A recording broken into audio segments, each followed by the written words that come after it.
Crusaders pregame is brought to you by Maxwell Devonshire Realty, where real estate happens.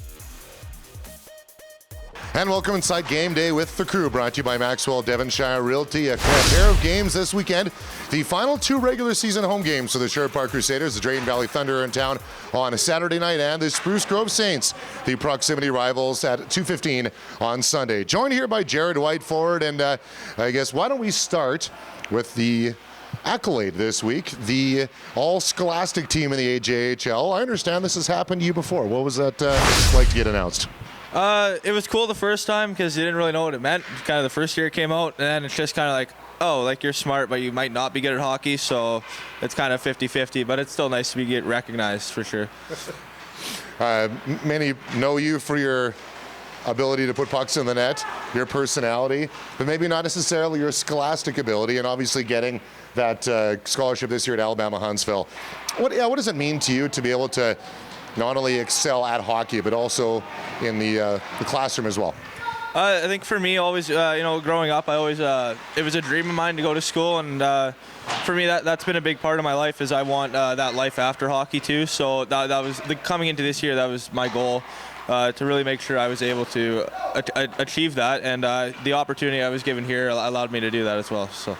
Coming into this year, career high for goals was 12. Now at 29, I think you scored 26 in Bantam now. It's probably your high for your career. What in your mind has allowed you to have so much success this year? I think the biggest thing is, like I said, the opportunity, getting a little bit extra power play time here and there, and playing with good line mates this year, lots of minutes up front, killing all situations, and just being more confident with myself this year. And I got off to a hot start and was just kind of able to keep it rolling. And I've been really happy with my game this year. So. Your good buddy Max Witzke puts in his first goal in a couple of years on Monday afternoon. What was that like to see? It was good. I think some of his hair grew back when he put it in the net there. So, no, it was great. The running joke was Savvy put one in with his stick earlier in the year, and his stick had more goals than he did. So, but no, it was great to see. And he's a heck of a player there on the back end. So, it was nice for him to finally get rewarded with one. And it might have been a little greasy, but that's okay. They all count. It has been a long season. The last two home games, I guess, this weekend coming up. Let's start with Drayton Valley on Saturday night first. Kind of a weird schedule for Drayton Valley. You played them 3 times before October, once in January. Been able to handle them pretty well on the scoreboard. But that last game, I guess it was 4-3 in the third period. What is it about the kind of game that Drayton Valley plays?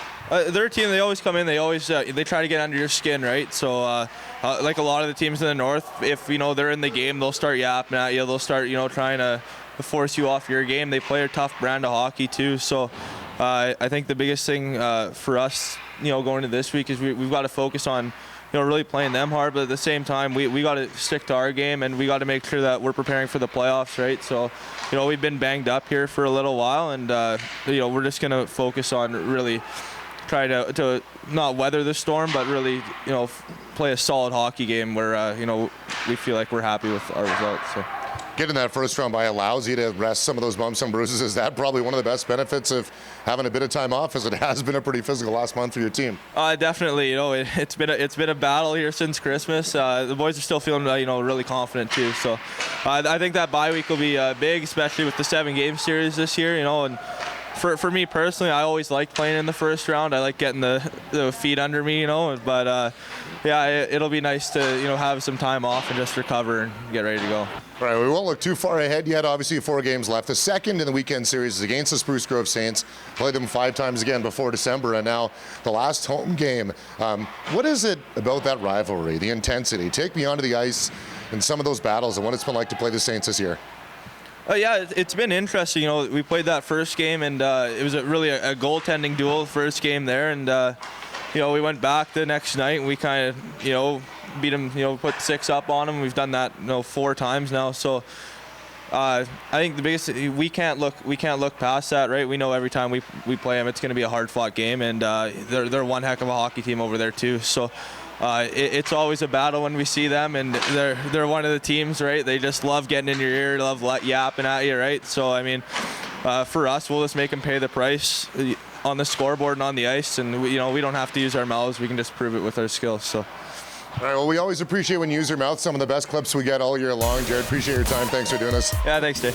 And thanks so much for watching Game Day with the Crew, brought to you by Maxwell Devonshire Realty, 7 p.m. Saturday night against Drayton Valley, and then wrapping up the regular season at home Sunday at 2:15 against the Spruce Grove Saints. We'll see you there.